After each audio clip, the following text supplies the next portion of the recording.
Hi. അപ്പോൾ ഇന്ന് വന്നിട്ടുള്ളതേ നമ്മളെ ഏറ്റവും അടുത്തൊരു കസ്റ്റമറിന് ചെയ്തു കൊടുക്കുന്ന ഒരു ചുരിദാറിൻ്റെ ടോപ്പിൻ്റെ ഡിസൈനുമായിട്ടാണ് കേട്ടോ.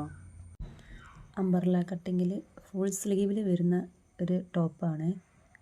ഇത് വേണമെങ്കിൽ ടോപ്പായിട്ടോ അല്ലെങ്കിൽ ഫ്രോക്കായിട്ടോ എങ്ങനെ വേണമെങ്കിലും ഉപയോഗിക്കാം. അത്യാവശ്യം നല്ല ലെങ്ത്തിൽ വരുന്നതാണ്. നെക്കാണെങ്കിൽ വീനെക്കിലാണ് തയ്ക്കുന്നത്. മെറ്റീരിയൽ ആണെങ്കിൽ നെറ്റിൻ്റെതും ലൈനിങ് ആണെങ്കിൽ ക്രേപ്പിൻ്റെതാണ് എടുത്തിട്ടുള്ളത്.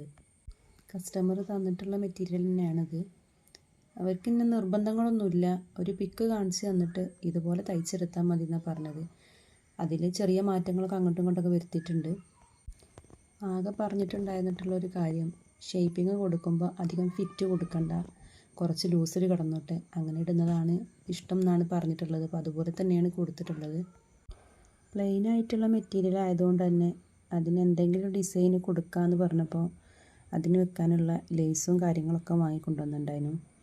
അപ്പോൾ സ്ലീവിൻ്റെ അറ്റത്തും നെക്കിനും മാത്രം അങ്ങനെ ലേസ് വെച്ചിട്ട് സ്റ്റിച്ച് ചെയ്യാമെന്ന് വിചാരിച്ച്. അങ്ങനെ നമ്മൾ ഡ്രസ്സിൻ്റെ മെയിൻ പരിപാടികളൊക്കെ കഴിഞ്ഞിരിക്കുന്നു. ഇനി ഒന്ന് ഷേപ്പ് ചെയ്തെടുക്കാനുണ്ട്. ഷേപ്പ് ചെയ്യണതിന് മുമ്പായിട്ട് രണ്ട് ഭാഗം കൂടെ ഇങ്ങനെ ചേർത്ത് നീളത്തിന് ഒരു സ്റ്റിച്ച് ഇട്ട് കൊടുക്കും കേട്ടോ.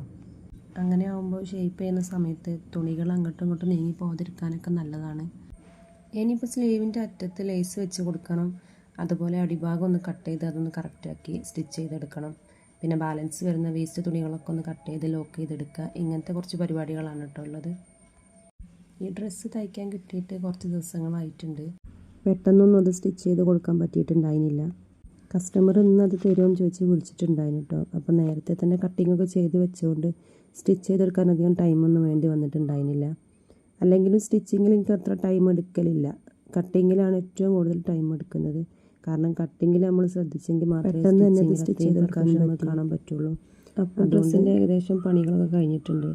ഇനി അതിൻ്റെ ലോക്കൊക്കെ ഒന്ന് ചെയ്തെടുക്കണം. സൈഡൊക്കെ ഒന്ന് കട്ട് ചെയ്ത് ലോക്ക് ചെയ്തെടുക്കാനുണ്ട്. കൂടെ അതിൻ്റെ ഷോളും കൂടെ ഒന്ന് ചെയ്ത് കൊടുക്കണം. ഈ ഡ്രസ്സ് സ്റ്റിച്ച് ചെയ്യാൻ വേണ്ടിയിട്ട് 5 മീറ്റർ തുണിയാണ് ഒരു കൊണ്ടുവന്നിട്ടുണ്ടായിരുന്നത്. അതിൽ ഷോളിന് വേണ്ടിയിട്ട് ഒരു സെപ്പറേറ്റ് കട്ട് ചെയ്ത് വാങ്ങിയിട്ട് ഉണ്ടായിരുന്നു. അപ്പോൾ ആ ഡ്രസ്സ് തയ്ച്ചതിൻ്റെ ബാക്കി 1.5 മീറ്ററോളം തുണി ഇതിൽ ബാക്കിയുണ്ട് കേട്ടോ.